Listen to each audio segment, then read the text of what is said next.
Esta es la palabra de fe que predicamos, que si confesares con tu boca que Jesús es el Señor y creyeres en tu corazón que Dios le levantó de los muertos, serás salvo. La Iglesia Tabernáculo de la Fe presenta un mensaje de esperanza.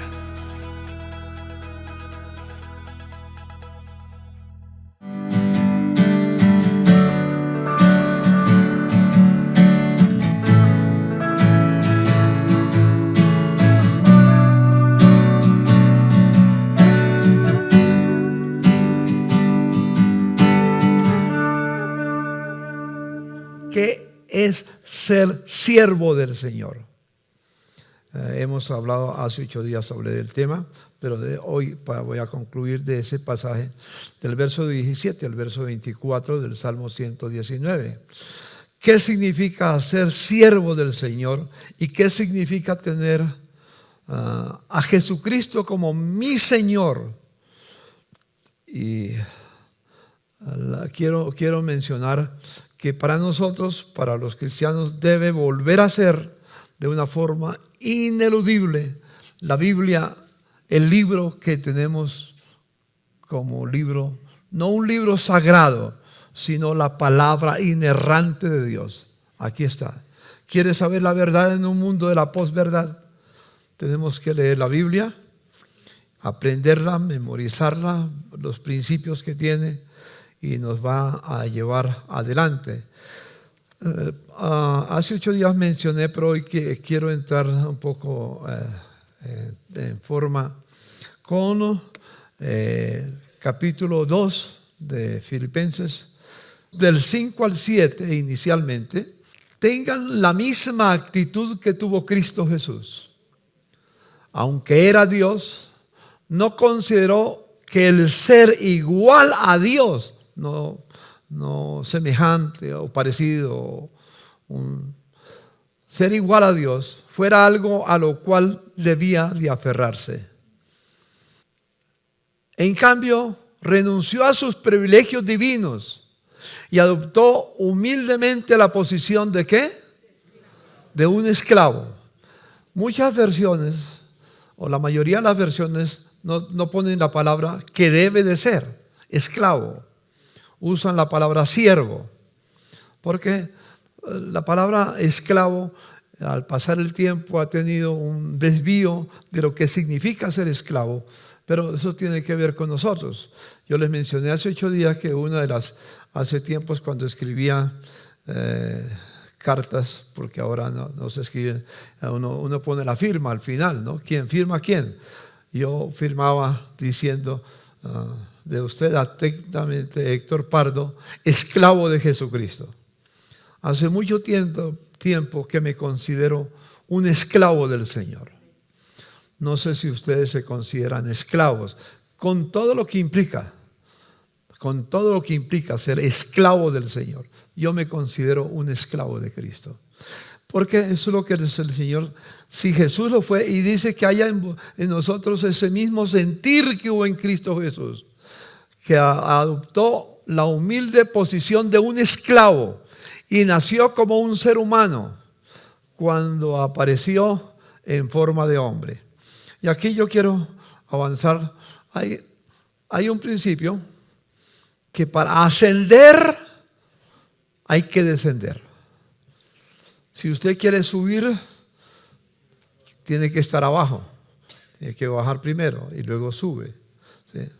El principio es, para poder ascender, tiene que saber que está abajo y entonces empieza a subir.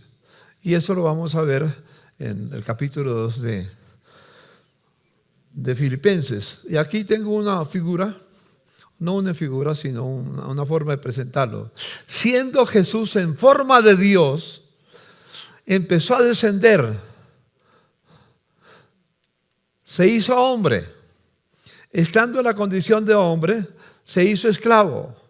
Estando en la condición de esclavo, se humilló a sí mismo. Se hizo obediente hasta la muerte. Pero no solamente hasta la muerte, sino la muerte más omniminosa que había en ese tiempo. Muerte de cruz. solo los más perversos considerados en el Imperio Romano, cuando Jesús vivió, iban a la cruz, los considerados los parias, los que no servían. Jesús murió en la cruz del Calvario. Entonces, Él, siendo en forma de Dios, descendió hasta lo más bajo que pudiera alguien llegar a la tierra. Muerte de cruz. Pero de ahí el Señor lo exaltó. Si ustedes leen el verso 9 de la palabra del Señor, nos dice algo acá. Dice del verso 9 al 11. Por lo cual Dios también lo exaltó hasta lo sumo. Y le dio un nombre que es sobre todo nombre, para que en el nombre de Jesús se doble toda rodilla, de los que están en los cielos, en la tierra y debajo de la tierra. ¿Y qué más? Y toda lengua confiese que Jesucristo es el Señor, para gloria de Dios Padre. Porque Él descendió, el Padre, ¿qué dice? Lo ascendió hasta lo sumo. Por lo cual Dios también lo ascendió hasta lo sumo. Entonces miremos la otra parte. Le da un nombre que es sobre todo nombre. Toda rodilla se dobla ante Él, se ha de doblar delante de Él, ahora o en cualquier tiempo. Y luego toda lengua confesará que Jesucristo es el Kyrios o el Señor. ¿Qué significa el Señor? Significa la máxima autoridad. Era el nombre que tenían los emperadores en su momento, los reyes, las máximas autoridades. Se llamaba el Kyrios, la autoridad suprema. El que tiene la autoridad suprema no es el gobernante. En su momento, o ahora o en cualquier tiempo. No hay ningún rey, no hay ninguna majestad, por grande que sea, por enorme que sea más poderosa que Jesucristo. Porque el Señor le puso el nombre de Kyrios. Señor, la palabra Señor lo mencioné hace 8 días. Es una palabra muy importante. No es, en español, la palabra Señor no tiene el significado. Perdió totalmente el significado, porque en la tierra a cualquier persona se le dice Señor o Señora, a cualquiera. En los tiempos de Cristo no, especialmente el nombre Señor estaba reservado para la máxima autoridad. A Jesús se le dio ese nombre que es sobre todo nombre. Y toda lengua confiesa que Jesucristo es el Señor. Es decir, el Kyrios, la máxima autoridad en el universo. En el universo, no en la tierra. En todo el universo, el Padre, por lo que Él hizo, lo exaltó con un nombre que es sobre todo nombre. Hay 2 realidades claves en este pasaje. Jesús es nuestro amo. Él es mi dueño. ¿A quién le pertenezco yo? A Cristo. A Cristo. Porque a veces decimos a Dios, pero Dios se vuelve tan vaga la palabra que hay que identificar. ¿Cuál Dios? Realmente el nombre que es sobre todo nombre es el nombre de Jesucristo, aquel que se hizo carne, que vivió entre nosotros y murió en la cruz del Calvario por ti y por mí. Él murió la muerte más infame. Y luego el Padre lo asciende y lo proclama como Cristo, como Señor, como dueño, como el Kyrios. Entonces, Jesús es mi amo, como lo dije antes, y yo soy su, ¿qué? esclavo. Esclavo. Usemos la palabra esclavo para que no nos equivoquemos. La palabra que se utiliza en griego acá en ese versículo, en el versículo 7, que dice que se hizo siervo, de la Reina Valera dice se hizo siervo, pero la nueva traducción viviente lo traduce muy bien, porque traduce es la palabra doulos. La palabra doulos significa esclavo, alguien que no tiene ningún derecho de hacer lo que quiera, sino siempre está a disposición de su amo para hacer lo que el amo manda, no lo que el esclavo quiere, lo que el siervo quiere. Les recordé, ustedes se acuerdan les mencioné de Pablo en Hechos capítulo 9, cuando el Señor se le apareció en el camino. Él cayó a tierra y temblando y temeroso le dijo: ¿quién eres, Señor? Él dijo, y usó la palabra Señor, Kyrios. Reconocía que alguien que le había aparecido en ese momento no era un señor cualquiera. Dijo: ¿qué quieres que haga, Señor? Mi Kyrios. Y Jesús le dijo: yo soy Jesús a quien tú persigues. Inmediatamente Pablo dijo unas palabras. ¿Quién se acuerda con la palabra? Señor, ¿qué quieres que yo haga? Eso es conversión. Cuando yo me convertí, no entendía eso. En el camino empecé a aprender lo que significa conversión. Significa vivir para hacer lo que el Señor manda.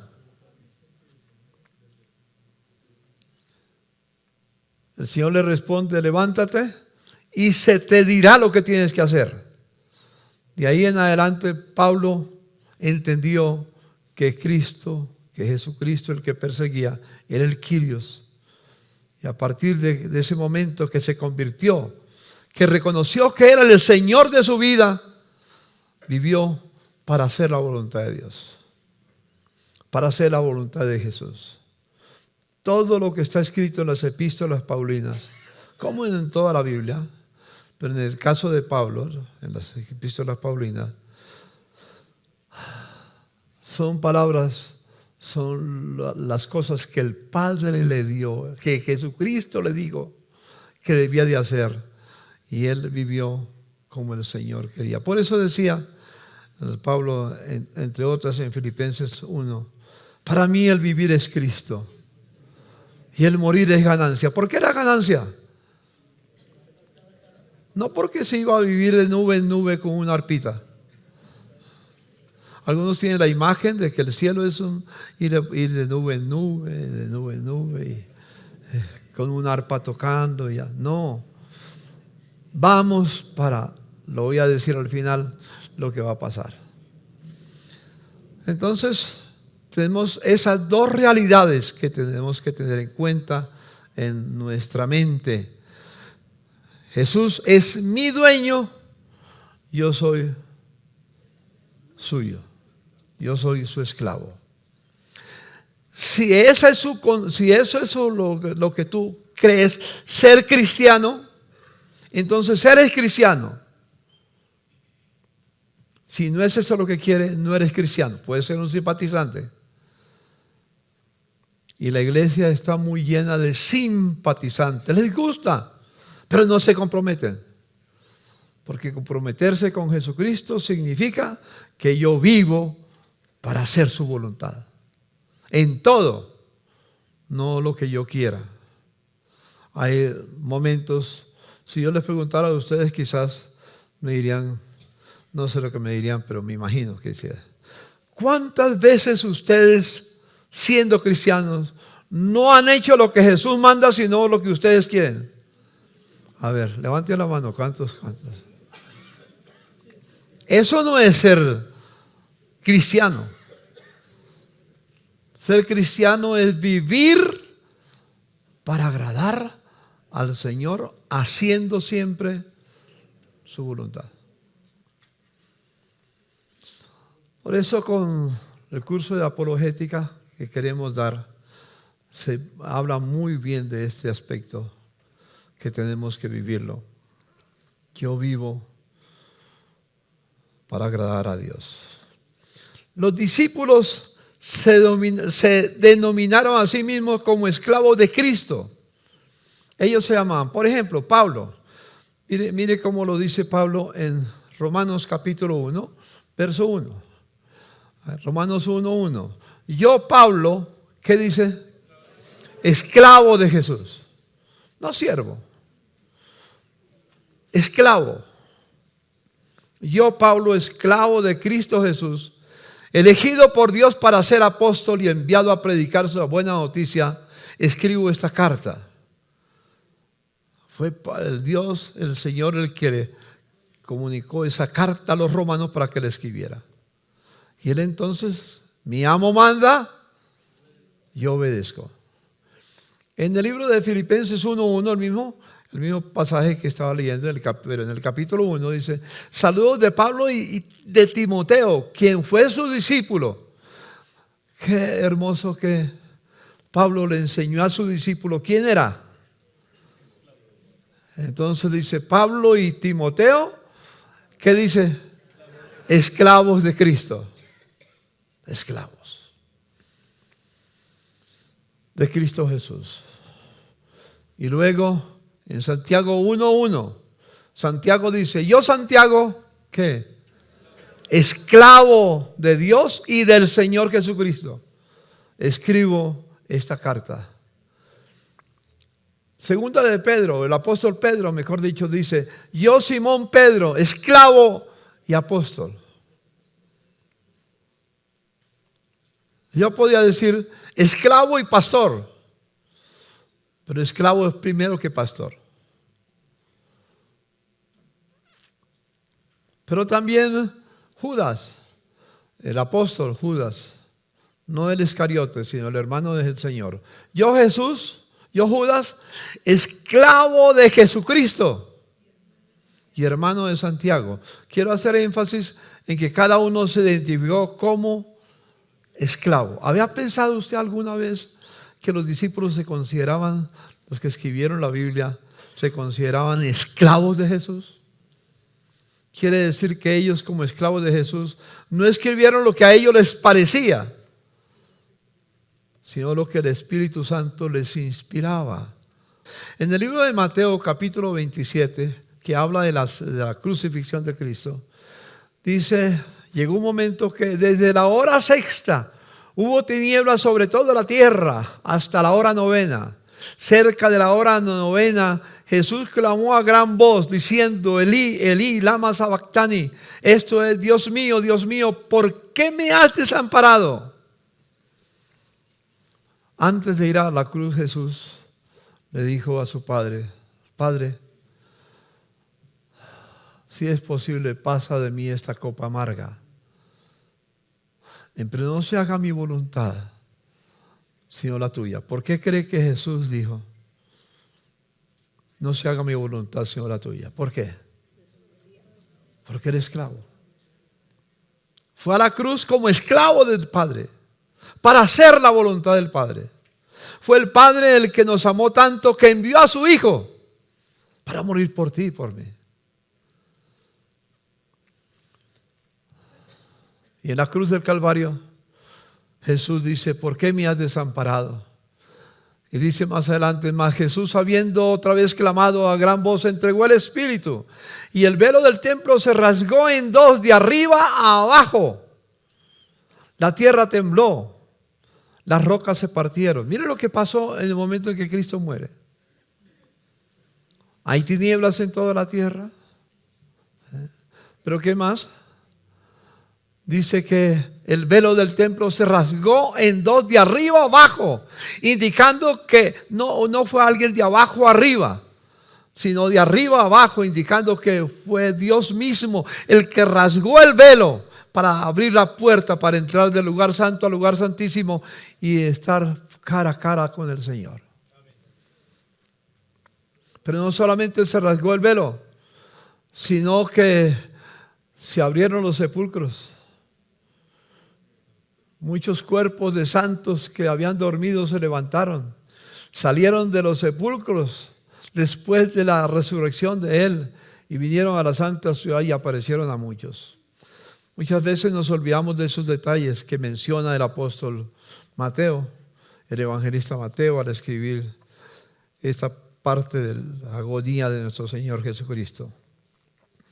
Jesús, en el momento que estaba muriendo, cuando le dijo al Padre, Padre,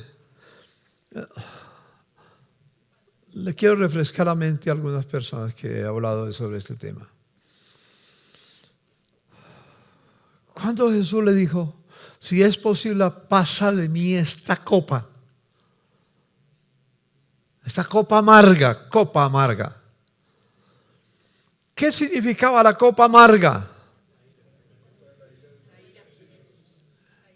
En la copa estaba todos tus pecados y los míos. Él vino para pagar. Y Él, que nunca había pecado, que había sido santo desde la eternidad, siempre puro delante del Señor, Él se convirtió en pecado cuando tomó la copa que el Padre le decía, Jesús le decía a su Padre, si es posible, pasa de mí esta copa. Era la copa del pecado, o es decir, la copa de la ira de Dios. La ira de Dios teníamos que recibirlas tú y yo. Pero ¿sabe por qué no la recibimos? Porque Jesús la bebió por mí y por ti. Amén. Piense por un momento. Jesús bebió la copa de la ira de Dios, que me pertenecía a mí, pero Él la bebió por mí. Que le pertenecía a ti, pero Él la bebió para que tú pudieras beber y recordar la copa que bebemos esta mañana en la cena del Señor, que nos recuerda la sangre, porque fue por la sangre de Cristo que fuimos perdonados. ¿Me hago entender, hermanos? Quiero que esto quede bien claro. ¿Qué significa ser esclavo de Jesús? Por eso Jesús descendió hasta el momento más difícil. Lo que ningún hombre pudo llegar a ese momento. Muchos fueron crucificados, morían crucificados. Pero la muerte de la crucifixión de Cristo era diferente a la de los demás, porque la de Jesús pagaba tu pecado, pagaba por nuestro pecado y bebía la copa por nosotros, para que nosotros fuéramos libres. La redención, qué palabra tan hermosa. Y todo lo que pasó, el velo, la tierra se llena de tinieblas. No solamente la tierra se llena de tinieblas, sino que el velo del templo se rasga en dos, desde arriba hasta abajo, que la tierra tembló, que se abrieron los sepulcros, que muchos cuerpos se levantaron, que esos cuerpos se levantaron salieron de los sepulcros después de la resurrección de Jesús. Normalmente no se piensa en eso, pero lo dice la Escritura. A veces el enemigo pone como un manto, un velo en nuestros ojos para no ver realidades. ¿Y qué pasó en ese momento? Nos lo dice Pablo en 1 Corintios capítulo 6. Dice, ¿o ignoráis que vuestro cuerpo es templo del Espíritu Santo, el cual está en vosotros, el cual tenéis de Dios, y que no sois vuestros? Subraya esa palabra. No somos de nosotros mismos, que no sois vuestros.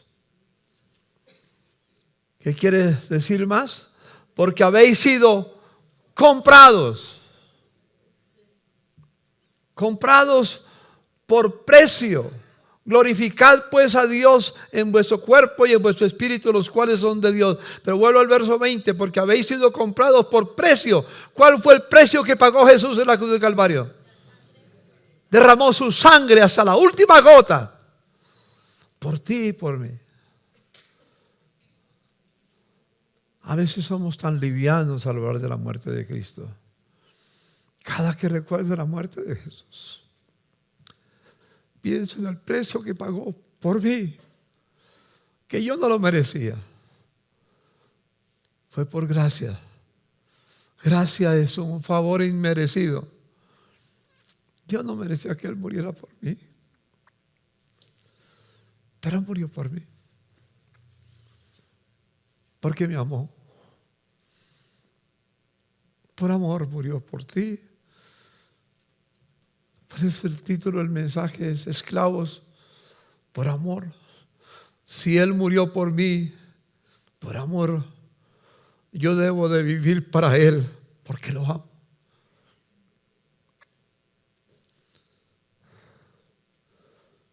Piensa por un momento, hermanos que están arriba. Piensa por un momento.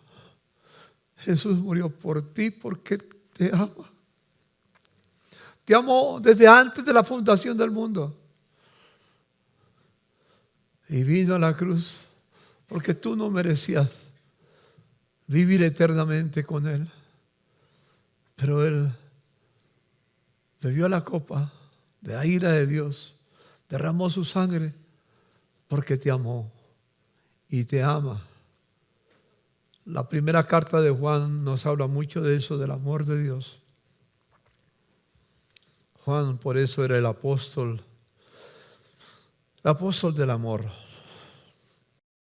En Romanos, mire lo que dice, tengamos en cuenta esto. Romanos capítulo 14, versículos 7 al 9.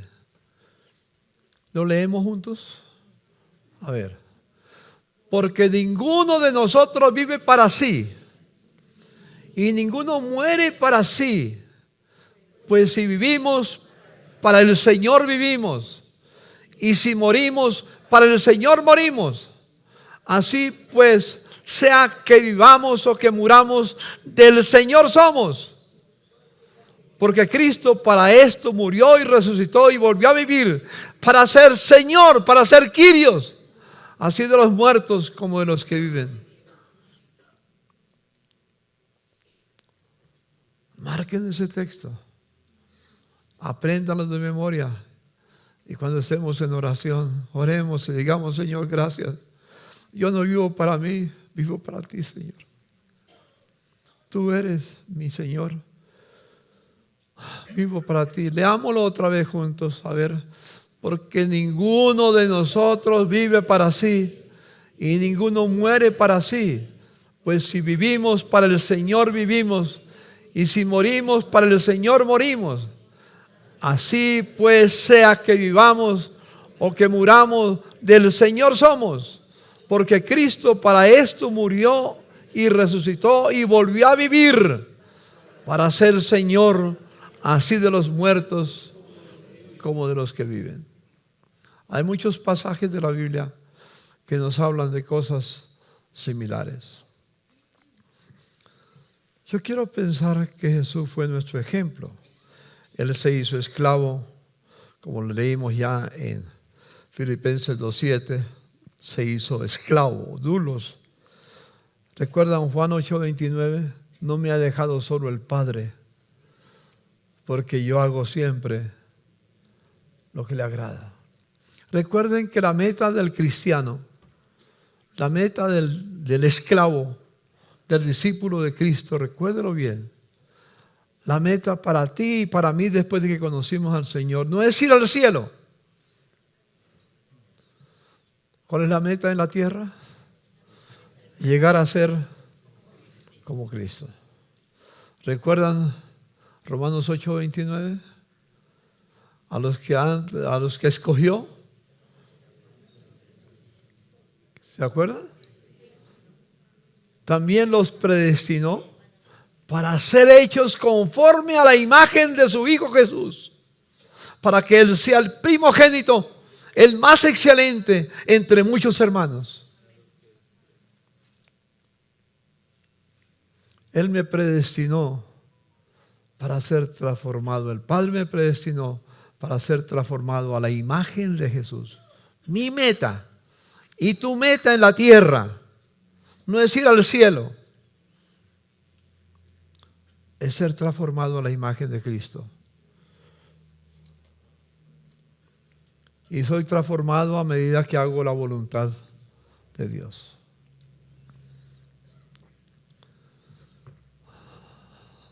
Pensemos por un momento.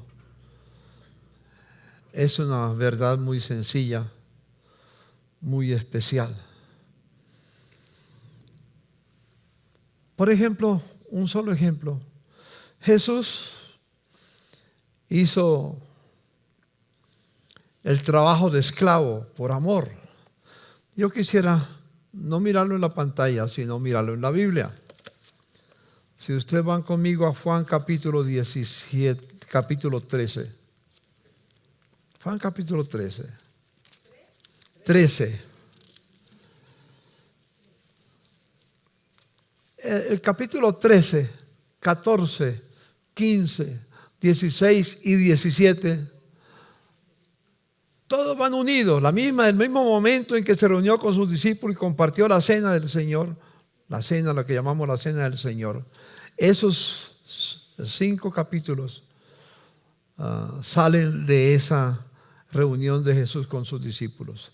Antes, léanlo conmigo, antes de la fiesta de la Pascua, síganme. Sabiendo Jesús que su hora había llegado para que pasase de este mundo al Padre, como había amado a los suyos. ¿A quiénes? A los suyos. En ese caso inicial, a los apóstoles, los que el Señor le dio, que llamó a los que Dios quiso. Habiendo amado a los suyos que estaban en el mundo, los amó hasta el fin.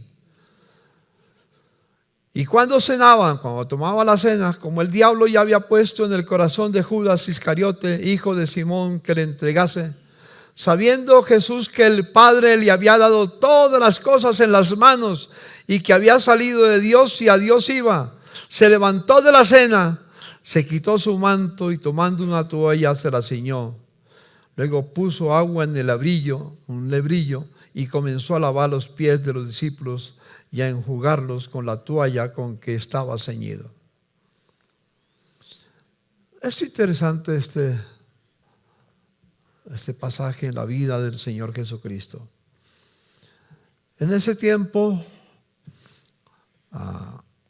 los esclavos eran normales en las casas, y siempre que llegaba una visita, el esclavo tenía la obligación, el deber de tomar un lebrillo, tomar una toalla, conseguir agua y lavarle los pies al visitante. Llegó Jesús con sus discípulos y no había ningún esclavo, era un aposento solo. No estaban los amos porque fue un lugar especial para el Señor con sus discípulos que lo escogió. Cuando la gente caminaba en ese tiempo, las calles eran polvorientas, las calles no eran pavimentadas, era polvo, piedras y todo. Y como el sol calentaba fuerte, era verano, o no había, o si llovía, pues había barro. Y siempre que llegaban a la casa, porque ellos no usaban zapatos de los que usamos nosotros hoy en día, usaban chancletas, dijéramos, ¿no? Los que tenían, tal vez muchos andaban descalzos. Yo no sé cómo fueron los apóstoles, pero lo primero que hacían en la casa como una actitud de bienvenida era lavarle los pies para que tomaran frescura. Eso lo hacían los esclavos, pero como no había esclavo, ¿qué hizo Jesús? Hizo las veces de esclavo. Fue lo que hizo. Por eso Pedro se asusta. Si ustedes siguen mirando el pasaje, Pedro dice algo interesante. Verso 6. Entonces vino a Simón Pedro y Pedro le dijo: Señor, tú me lavas los pies. Vas a ser ridículo haciéndose esclavo. Tú eres el Señor. Pero respondió Jesús y le dijo: lo que yo hago tú no lo comprendes ahora, mas lo entenderás después. Pedro le dijo: no me lavarás los pies jamás. Y Jesús le respondió: si no te lavara, no tendrás parte conmigo. Ya la sentencia era fuerte. Y entonces le dijo Simón Pedro: Señor, no solo mis pies, sino también láveme las manos y la cabeza. Pero las manos no estaban embarradas, la cabeza no. Jesús le dijo: el que está lavado no necesita sino lavarse esa parte que está sucia, los pies. Pues está todo limpio, y vosotros limpios estáis, aunque no todos, porque sabía a quién le iba a entregar. Por eso dijo: no estáis limpios todos. Así que después de que les hubo lavado los pies, tomó su manto, volvió a la mesa y les dijo: ¿sabéis lo que yo os he hecho? Vosotros me llamáis maestro y señor, y decís bien porque lo soy. Pues si yo, el Señor y el maestro, he lavado vuestros pies, vosotros también debéis lavar los pies los unos a los otros. Porque ejemplo os he dado, para que como yo os he hecho, vosotros también hagáis. De cierto te digo, el siervo no es mayor que su Señor, ni el enviado es mayor que el que le envió. Si sabéis estas cosas, bienaventurados seréis si las hiciereis. Me parece que el Señor nos está dando una palabra aquí muy hermosa. Todos los que estamos aquí, ¿cuántos de ustedes son señores? ¿Cuántos? ¿O señoras? Si no somos señores ni señoras, ¿qué somos? Un montón de esclavos. Eso, cada cristiano que se llama cristiano, cada hijo de Dios que piensa que es hijo de Dios, junto con eso, de eso hablaremos más tarde. Pero todos somos esclavos. Dígale a su hermano que está a su lado: yo soy esclavo de Cristo. Dígale a su hermano: bienvenido, colega.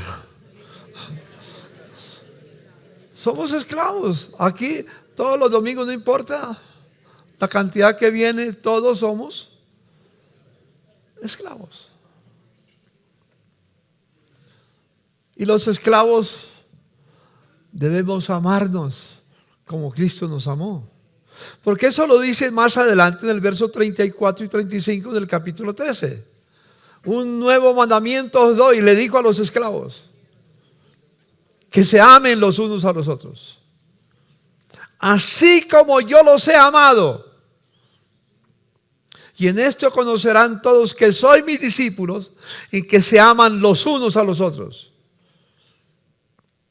¿Qué debemos hacer nosotros como esclavos? Amarnos los unos a los otros, así como el Señor nos amó.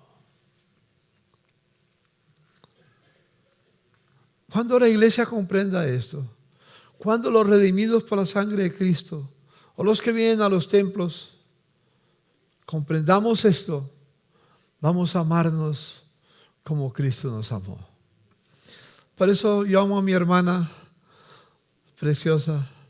Ella está confiando en Dios, que le da la vida, le ha dado muchos días más.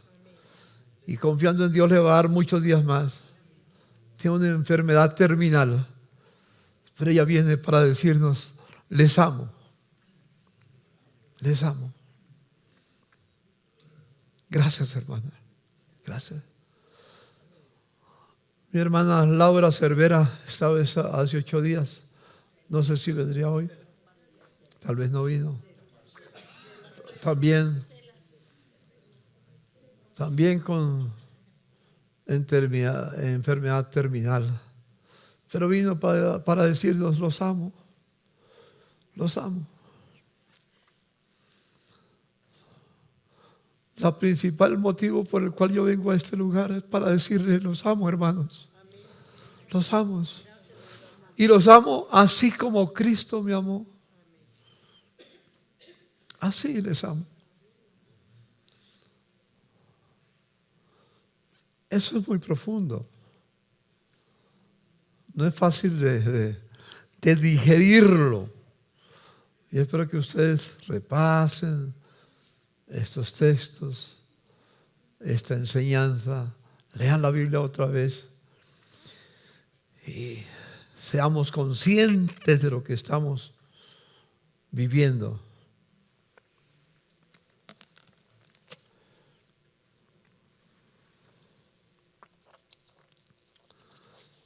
El amor tiene que ser así como hace tiempos leí de Steve Covey una ilustración que me ayudó mucho, del bambú chino. Él lo aplica a la familia, pero yo lo aplico a la familia de Dios. Cuando se planta la semilla del bambú chino, no se ve más que un pequeño bulbo durante 4 o 5 años. Una cosita en la tierra, se sembró, pero solamente pequeñito, chiquito. 4 o 5 años no se modifica para nada. Para nada se modifica esa planta, ese bambú. Durante esos 4 o 5 años su crecimiento es oculto. El árbol echa enormes raíces que se agarran con forma de fuerza al suelo. Crece para abajo. Afuera no ve nada, pero está profundizando. Es como el Salmo 1. Vino a entrar el varón que no anduvo en camino de pecadores, ni en silla de escarnecedores se ha sentado. ¿Por qué? ¿Por qué?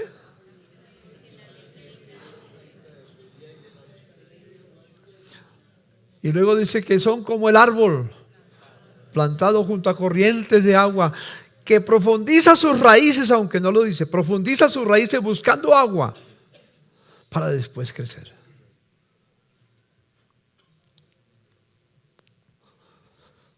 Sigue diciendo Steve Covey en esa ilustración. Al 5.º año, después de un tiempo, el árbol comienza a crecer. En pocos meses llega a una altura de 25 metros. Una altura prodigiosa. En pocos días. Pero duró 5 años creciendo hacia abajo. Creo que es como una imagen que podemos utilizar en nuestra vida. El amor tiene que crecer en nuestro corazón. ¿Sabe por qué a veces no nos mostramos el amor que debe mostrarse en nuestra vida? Porque no crece en nuestro corazón. Es algo exterior. Y nos encontramos y digo: sí, te amo, hermano. Gracias, hermano. Gracias, hermana. Y es algo muy, muy bonito, pero no es real. Pero tiene que llegar el momento en que ese amor se manifiesta, como el bambú chino, que crece. Y yo quisiera decirles, hermanos, es tiempo que tú y yo crezcamos como el bambú chino. Que crezcamos en amor. Amén. Toda la comunidad. Hay 2 palabras que quiero mencionar. La palabra doulos, que es en griego, el Nuevo Testamento. Cristo tomó la forma de doulos, dice el capítulo 2 de Filipenses, verso 7. Tomó la forma de doulos, de esclavo. Se traduce como esclavo, de esclavo. En el Antiguo Testamento se usaba otra palabra porque es en hebreo. Y la palabra que se usa en el Antiguo Testamento es Eved. Eved en el Antiguo Testamento es esclavo también. Es el equivalente a doulos en el Nuevo Testamento. Las dos significan esclavo. Miramos en el Antiguo Testamento para saber, porque estamos hablando del Nuevo Testamento, pero vamos un poco a las raíces, vamos al Antiguo Testamento y vamos a leer un pasaje muy interesante que nos da luz de este tema. Vamos a leer el libro de Deuteronomio capítulo 15, inicialmente del verso 12 al 15, después leemos del 15 al 16 y 17. Si se vendiere a ti tu hermano hebreo o hebrea, y te hubiere servido 6 años, al 7º año le despedirás libre. Y cuando lo despides libre, no le enviarás con las manos vacías. ¿Por qué dice que si se te vendiere a ti su hermano? Habían 2 tipos de esclavos en ese tiempo. Esclavos porque perdían la guerra, y los que ganaban la guerra los tomaban como sus esclavos obligados. Este no era un forastero que fue esclavo en una guerra. No, era que le había ido posiblemente mal en la cosecha, porque era un pueblo agrícola, y por asunto del clima, por malos negocios, por lo que sea, por plagas que llegaban al sembrado, perdían la cosecha y se quedaban en algún momento con dificultades, no tenían para comer ni beber. Entonces, como no había seguros sociales en ese tiempo, los mismos hermanos eran garantía de seguro para sus hermanos. Se vendían a otro hermano y le decía: yo voy a ser su esclavo, ¿me recibes? Y lo recibía. Y como esclavo estaba listo para servir, para hacer las veces de esclavo que tenía que hacer en su finca, en su negocio que tenía. Entonces, pero el otro esclavo era de por vida. Este era por 6 años nada más, por un tiempo breve relativamente. Cuando terminara los años, los 6 años, cuando terminaban los 6 años, inmediatamente su amo le comunicaba: se cumplieron los 6 años que te compré como esclavo, eres libre ya. Dios dice: queda libre, pero no te mando con las manos vacías. Le compartía de aquello que había adquirido por el trabajo del esclavo, para que él tuviera la oportunidad de enfrentar la vida otra vez con su familia, con sus seres queridos, sin problema. Por eso dice: no, cuando lo despidiereis libre, no lo enviarás con las manos vacías, le abastecerás libremente de tus ovejas, de tu era, de tu lagar, le darás de aquello en que Jehová te hubiere bendecido. Y te acordarás que fuiste siervo en la tierra de Egipto y que Jehová tu Dios te rescató. Por tanto, yo te mando esto hoy. Le recuerda que ellos también fueron esclavos, pero de una manera diferente. Esclavos en Egipto, pero el Señor los liberó. Si Él te dijere: no te dejaré, porque te ama a ti y a tu casa. El esclavo le dice: mire, te he trabajado por 6 años, pero aprendí a amarte. Te amo. ¿Cómo me pides que me vaya? Sí. Estás en mi corazón y espero que yo esté en el tuyo también. Porque te ama a ti y a tu casa, y porque le va bien contigo. 2 cosas: te ama y tú has sido un amo, dijéramos, que se portó muy bien. Muy bien.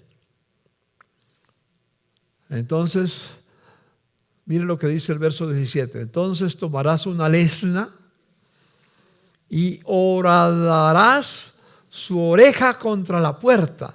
Toma una lesna, le pone la oreja allá y le hace una señal de esclavo, para ponerle un arete, si usamos la expresión. Y una vez que lo hace, será tu siervo para siempre, tu esclavo para siempre. Así también harás a tu criada. ¿Qué quiere decir eso? Este ya no es esclavo por obligación, porque tenía necesidades. Ahora tiene todo para volver a la finca, tiene tierra, tiene todo lo necesario para hacer la vida con sus seres queridos. Pero a partir de ese momento ya no es esclavo por obligación, sino esclavo por amor. Esa figura es muy linda. Yo inicialmente, cuando conocí al Señor, hacía lo que el Señor me mandaba porque me tocaba. Porque es que el Señor lo dice y alguien me llamaba la atención de algo. Es que yo no sabía. Y lo hacía, pero a las malas. Al pasar el tiempo, ya no lo hago porque me toca. Yo no obedezco la ley de Dios porque me toca. Yo no obedezco los mandamientos del Señor porque me toca. No obedezco los mandamientos de Jesucristo porque me toca. ¿Por qué los guardo? Porque lo amo. Yo me he convertido en un siervo por amor. Siervo por amor.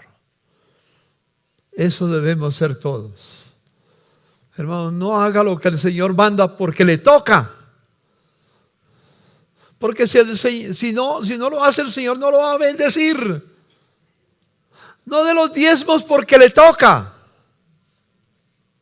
Uno piensa que si yo los diezmos, Dios no me va a bendecir. No, Dios te bendice. Pero hazlo porque lo amas. Yo quiero concluir de esta manera.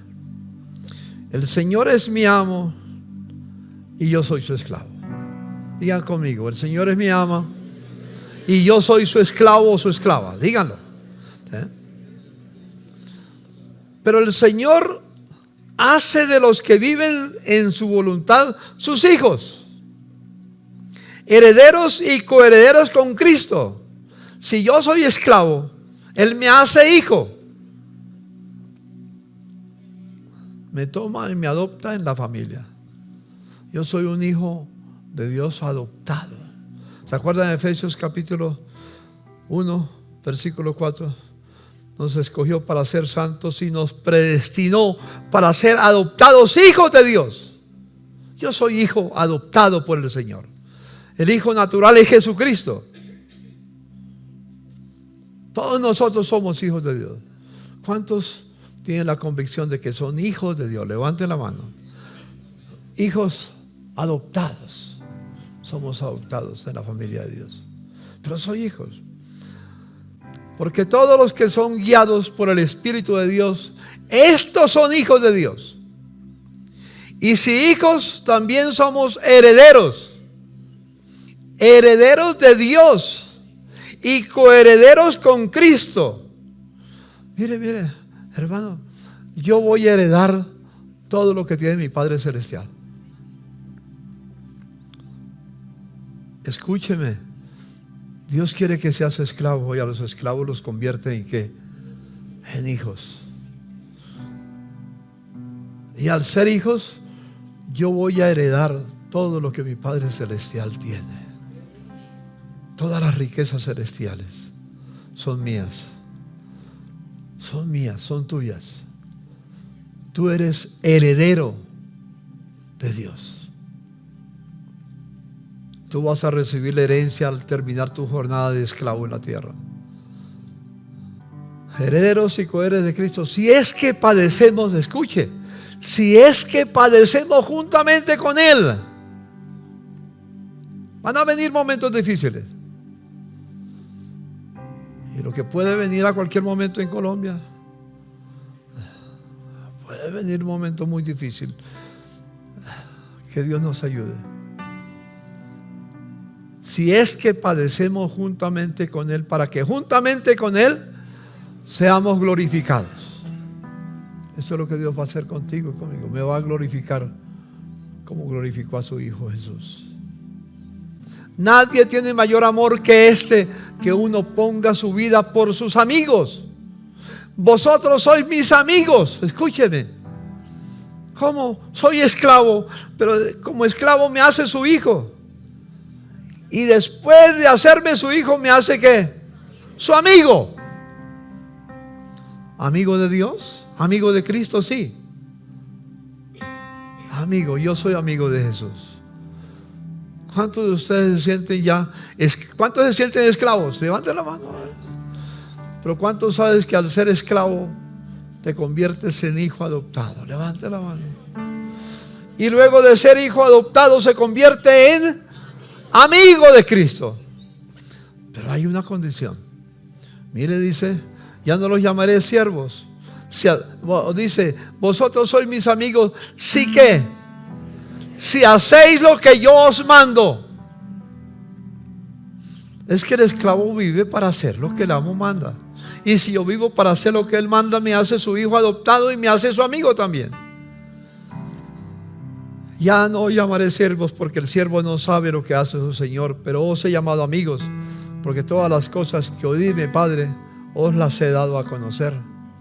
No me elegisteis vosotros a mí, sino que yo os elegí a vosotros, y os he puesto para que vayáis y llevéis fruto, y vuestro fruto permanezca, para que todo lo que pidiereis al Padre en mi nombre, Él os lo dé. Esto os mando, que se amen los unos a los otros.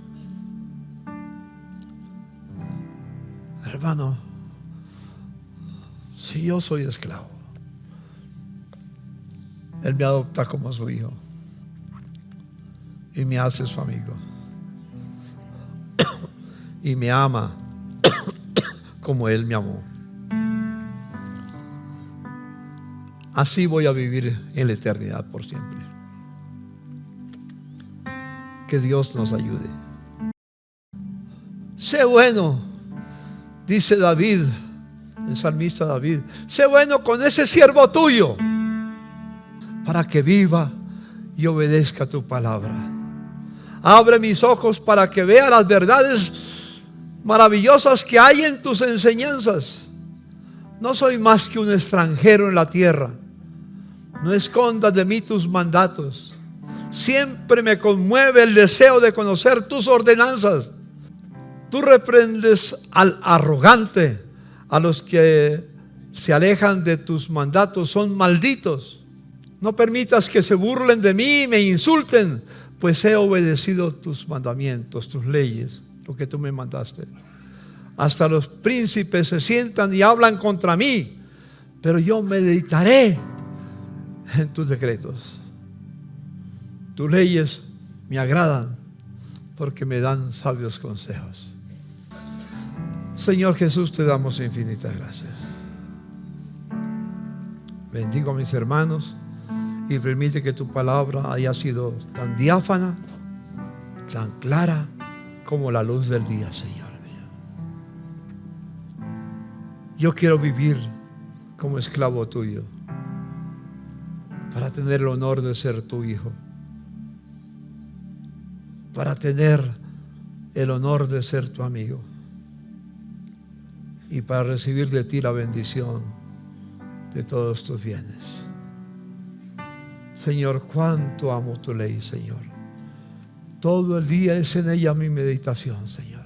Gracias. Gracias por tu amor. En el nombre de Jesús. Gracias, Padre. Amén y amén. Mis amados,